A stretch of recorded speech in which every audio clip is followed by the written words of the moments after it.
Reggie here, your friendly neighborhood bodybuilder and comic book collector, and I want to welcome you to another one of my videos.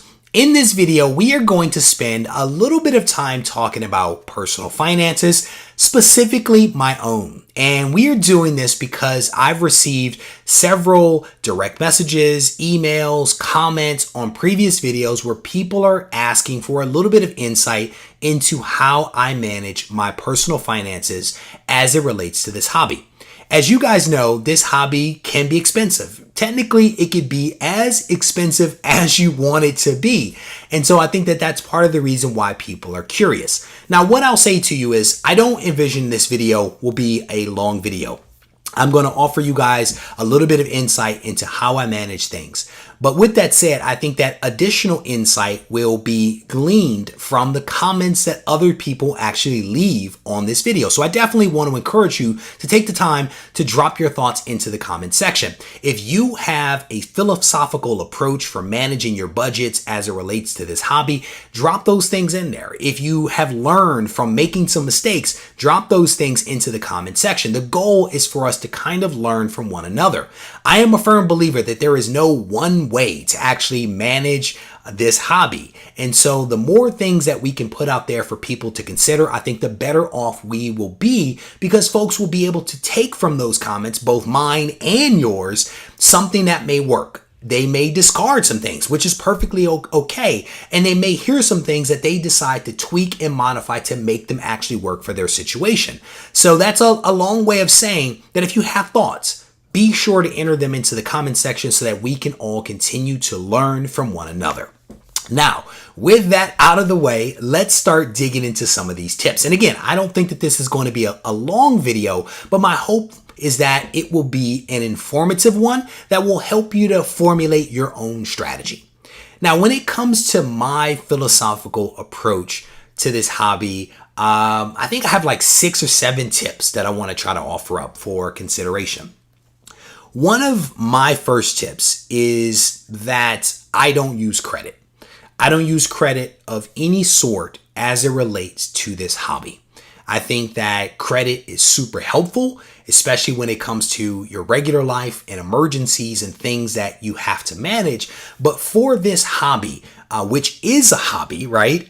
Which is not life or death. It is not, doing things for kids or family or repairing cars or whatever it happens to be. It's a hobby. I choose not to use credit in any way, shape, or form for comic books. Now, with that said, I do have a credit account set up. I have a credit account with PayPal that will allow me to tap into some money in the event that an amazing comic or collection comes my way. I can tap into those funds. And I've had this credit account for probably over a year. I've never actually used it. I have no plans to use it, but I have it there in the event that some unicorn comes along and I need to pull the trigger. So generally speaking, I don't do credit. The next tip that I want to offer is that I like to keep my comic funds separate from my family funds. Those two things are completely separate for me. And yes, I occasionally will transfer personal money over to the comic fund, but by and large, things that are related to comics are completely separate. And I actually manage all of those things directly through PayPal. And so when I buy a comic, it comes out of PayPal. When I sell a comic, it goes directly into PayPal. When I, receive funds from this particular channel, those funds get directly deposited into PayPal, and then they go right back out to a comic that you end up seeing in a haul video or something like that. So the comic funds are completely separate from family funds, and I found that that's the easiest way for me to be able to maintain some kind of balance, because if you're tapping into family funds, there probably is more money over there than there is in the comic fund. And so I just kind of keep them separate because it allows me to put some controls around what it is that I do. And that actually brings me to my next point. I don't budget. I never have. I probably never will. I don't budget at all. And I certainly don't budget for comics. Either I can buy a book or I can't. And if I'm doing everything out of PayPal, it's pretty clear to see whether I can buy that comic based upon my balance or not. And so I don't do budgets, but I use this separation of church and state as a way to kind of confine some of my spending. And so I can always pull up the PayPal app and look to see exactly what my balance is to know if I can actually buy a book or not. And if I have the funds, I buy the book. If I don't have the funds, that's when I sell a book or two in order to have those funds be deposited into PayPal, which then puts me in a position to be able to buy that book. And that's kind of sort of how I manage things. Now, one of the other things that I've done is I've actually gone out and picked up this right here. It is a debit card for PayPal. And I absolutely love this thing. I love it because it allows me to make purchases in store. So if I'm at a local comic shop or I'm at a con or something like that, and I don't have great cell signal to be able to pull up the app to send the money via the email address, I have my physical card that I can actually swipe or tap or whatever to be able to access those funds that are contained in my PayPal account. And this allows me to be very organized because I'm not reaching for my Bank of America card to buy something and then have to transfer money from PayPal back to my personal. It is all contained in the PayPal app, and it is being controlled through either the app, through email, digitally through eBay, or through the physical card that I carry in my wallet at all times. You've heard me mention PayPal a couple of times, and I dig PayPal because, and a lot of people like Venmo, there's other things out there, but I like PayPal because I found a way to kind of integrate PayPal into a lot of the things that I'm doing. So I don't sell on eBay a lot, but my eBay account is linked to my PayPal. I use PayPal, as you've already heard me, with my debit card that allows me to access those funds. But the other thing that I do is when I sell a comic and have to ship comics, I actually tap into the mail feature of PayPal. So when I am putting a label on something or printing off a label to sell a book to someone, it comes directly from my balance inside of PayPal, which again is a nice way of keeping separation between church and state and keeping things certainly clean. Now, one of the other probably more obvious things here is that our hobby can be very expensive. And so by keeping all of those funds separate and apart, my wife never sees exactly how much money I'm spending because she has no clue about my PayPal account. My wife doesn't care. I'm gonna just be honest with you. My wife doesn't care what I spend as long as she has money to do the things that she needs to do. But seriously, just having that separation just makes things a lot cleaner, a lot simpler for being able to do the things that we want to do with our hobby. So those are essentially my tips. I told you guys this wouldn't be a long video. I think that many of the things I offered up here are pretty practical. These are things that people can put into effect right away if they choose to. But again, I definitely encourage folks that are watching this video to enter comments in the comment section so that we can continue to learn from one another. It is Saturday morning, and I am sitting here in the comic book room. And I was debating actually going live this morning to spend a little bit of time just interacting with folks on the channel because I've been traveling and I feel like I'm a little disconnected from people. And I'm still responding to comments and things like that, but it's not the same as, being in a live stream and just, engaging with people. And my kids are probably going to wake up in a couple of moments, so I thought it best that I not go live. That instead, I wanted to record a vlog to talk about something that has come up recently on the channel. And it's come up because of a video that was released by Jim Mint. And for those that don't know, Jim Mint is like an OG when it comes to this YouTube thing. This guy is one of the first people that I actually started watching on YouTube at the end of 2017, going into 2018. And his big thing was really around like omnibuses and statues. And I don't collect either of those things, but Jim has a pretty solid channel that I think is really authentic to him as a YouTuber. And so he recently released a video in which he was talking about ways to make the hobby fund itself. And this is a topic that I've kind of sort of have touched on in various videos. And there are people out there that watch literally everything that I release, and they remember this stuff much better than I. But I think people, in watching those various videos, when they consume them, they get a feel for some of the things that I am actually doing to make this hobby fund itself as well. But there are some folks that, because they're busy and, have a lot going on, which I absolutely respect, can't watch everything. And so they're a little disconnected from some of that. So I wanted to record this video to talk on that topic just a little bit, to provide folks with some insight into how I do things.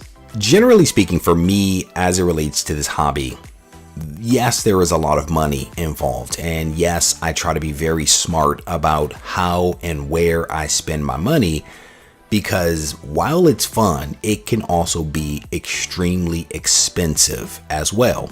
And so because of that, I try to be very diligent with, where I'm spending my money, how I'm spending it, how much I'm spending, how frequently I am spending. But as I've kind of continued to mature in the hobby, I've also looked for ways to kind of offset some of the costs that are associated with the hobby. And it's somewhat easier for me as a content creator, because part of the way that I recover what I spend on comics is actually through the YouTube channel. And I say partly for a couple of reasons, right? I release on average 5 to 7, sometimes more videos per week, every single week for months on end. And anyone that's ever created a video knows that's a lot of time. That is a lot of time invested in thinking about videos, shooting videos, editing videos, publishing videos, and in addition to that, doing it consistently week after week. So there's a lot of time, energy, and effort kind of in that. And as part of that, sometimes I actually have to buy books in order to create some of the content, depending upon whatever it is that I'm talking about. So there is an investment that I am making in my channel, in the hobby, because I enjoy it. And so there are things, again, through the channel that I'm able to do that actually allow me to recover some of those costs. And one of them is when my site was monetized. When the site became monetized after, I think it's 4,000 watch hours and 1,000 subscribers, that allowed me to start recovering some of the costs associated with the channel and with the hobby. But to be honest with you, that's not a ton of money, right? It's not like I have 100,000 or 1 million followers that are watching videos, watching ads, all that kind of stuff. So that's part of how I'm able to actually recover some of the money. There are other things that I do with, like Patreon, for example, that allow people who enjoy the content that I create to be able to make donations back to the channel, to basically, give me a little something to, again, to offset and defer the cost. And that too is very helpful. There is the relationship that I have with certain sponsors. I've had a relationship with BCW. I have a relationship currently with Go Collect. I don't make a ton from those types of relationships, but again, it adds up over time to help defray some of the costs associated with the channel. So those are just a couple of the ways that I'm able to do, to do what it is that I want to do, which is to buy comics and not, have to pay out of pocket for 100% of it, right? So another thing that I actually do to kind of defray some of the costs associated with the hobby is I sell comics. And this is a relatively new thing for me. When I came back into the hobby in 2017 into early 2018, I had never actually sold a comic before. And I, had comics back in the 90s. I was in comics for a little bit in the early 2000s. I had never actually sold a comic. And so it took a little bit of time for me to get comfortable with the hobby again, to get comfortable with grading, to get comfortable with the values of comics as it relates to raw comics and also graded comics before I was prepared to actually sell a book. And part of the reason for that is the last thing you want to do is to basically catch a brick, right? The last thing you want to do is to basically have a comic that is of value and then sell that comic and then realize that you sold it too cheaply or that you left money on the table. And I can tell you for a fact that that actually happened. That happened to me a fair bit when I first started selling comics. And it's okay, because there were lessons to actually be learned. And some of those lessons were things like, make sure you actually know what that comic is, and you take the time to look it up in the price guide, that you take the time to, grade that comic before you turn around and sell it for $1 when it's worth $100. And that's a gross example, but there are some things that I've done that, I probably would not have done had I had more experience. But the truth of the matter is that education is expensive, and I have paid for that education, and that's okay. It's perfectly fine. But it took some time for me to get comfortable with this idea of selling comics. And once I did, I do it and I enjoy it. And I enjoy it because I have the ability to find books at relatively low prices, and I'm doing the air quotes, low prices. And then I have the ability to then turn those books around and offer them back to the community at a fair price. And that is a win for the buyer. It is a win for me as the seller, because I bought low, sold high, air quotes, right? And I think that that's a pretty good win-win, where you can actually have a book in your collection, in your possession, and you can move it to someone that actually treasures that book more than you probably ever will. And I think that that's fun. And a lot of times I actually offer my books basically right at FMV, because I think that that's just the fairest way to be able to do it. And so if you guys remember, I did a video on selling the future value of comics. I don't do that. I don't sell the future value of a comic based upon what I think, what I believe, what I hope could happen in the future for a particular character or comic. I sell it for what it's actually worth. And I'm actually okay with that. And what I would tell you is that I never sell anything that I'm actually attached to. I never sell anything that I'm attached to, because the last thing that I want is to have some regret over something that I actually sold. And I've never really regretted anything that I've sold. I've regretted a couple of things that I've given away. I've had some angst over things that I've actually given to people where I'm like, ooh, I wish I had kept that. But it's par for the course. When people give you fantastic AOKs, I feel like I should give someone a fantastic AOK as well. And you guys know I also do giveaways via the channel for Go Collect. And sometimes there are books that I've picked up for that contest and given away, and then realized that I probably should have held that book. But it is par for the course. But I never sell anything that I'm attached to. That's just something that I won't do. It's not worth it. But by selling comics that I have in my possession that I'm not necessarily in love with, and I sell them to someone who basically appreciates them more than it's rewarding, but in the sense of the satisfaction of helping out a fellow collector, but I'm also financially rewarded as well. So I'm able to exchange that comic, whether it be raw or graded, whether it's been cleaned or not cleaned. I'm able to exchange that comic for cash, and then I'm able to basically take those funds and use them to do something else. And if you go back to one of my videos, I actually talk about like the PayPal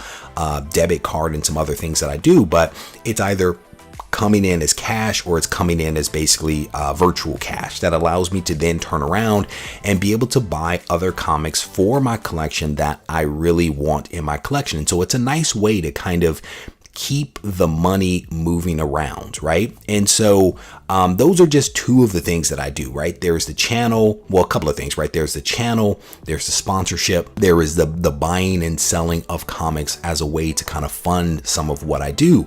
But I think that there are also other individuals out there that have things that they can potentially exchange for value, right? If they don't want to sell comics, there are people that buy toys and statues. They can certainly sell those things in order to fund what they want to do with their collection. There are artists out there that can draw and ink really, really well. And I've actually met some of those people that are saying, hey, I can do a drawing for you, and all you have to do is give me a book or two that I'm interested in, and I will take that in exchange for this original art.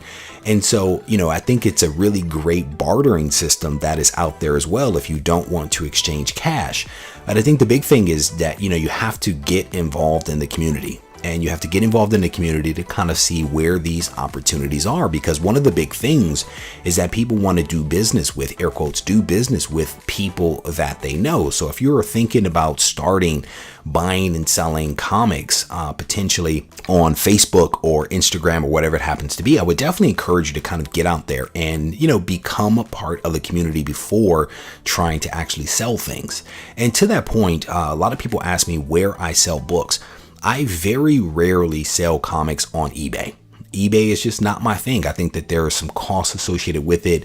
There is some other things that go along with eBay that I don't really enjoy. And so I don't sell that way. And so primarily, and I don't sell on Facebook either. I'm not a big Facebook user, so I don't use the Facebook groups or, any of that, stuff over there. Not that there's anything wrong with that. It's just not my thing. Same with eBay, not my thing.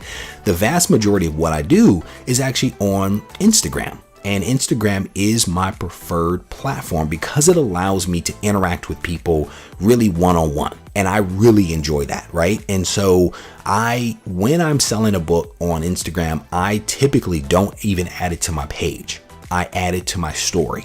And I will film me showing various books and basically will say that these books are for sale. And I encourage people, if they see something they like, to basically reach out to me in a direct message so that we can have a direct conversation. And what I will do, especially if the book is raw, is I will actually send videos and lots of photos of the book. I want people to see what it is that they are buying. And I actually save those photos, those videos inside of that chat so that we are looking at the same thing and we actually have a record of what it is that we agreed upon. And so once I show the videos and all that kind of stuff, I then also share with people the price. And I will oftentimes include a screen grab from Go Collect if it's a graded book. Sometimes I will include a screen grab from comicspriceguide.com if it happens to be a raw book, because I want people to see, here is what the book looks like in video and photo. Here is a direct extract from a pricing guide that says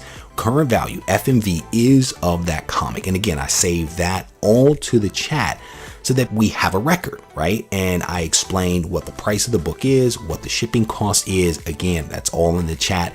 And then once we come to an agreement, I then make sure that I actually send to them the tracking number for that shipment as well. That way, again, a record in the chat that people can refer to over time. And by doing this one-on-one thing, it is, for me, a much more enjoyable experience where I actually have an opportunity to interact with the people that are buying my comics. And it's not this anonymous thing that happens with eBay. Like, I know who's buying my comics and they also know me. And one thing I will also say is that every transaction I've ever done is friends or family. Every single transaction I have done has been friends or family. And again, it's because people actually know me, not just through Instagram, but many of them know me through the channel as well. And this is how all of this stuff is kind of connected, is that people know me from YouTube and they feel very comfortable with me as a person, and they're actually okay with doing friends and family because they know I can't hide. They know I can't hide.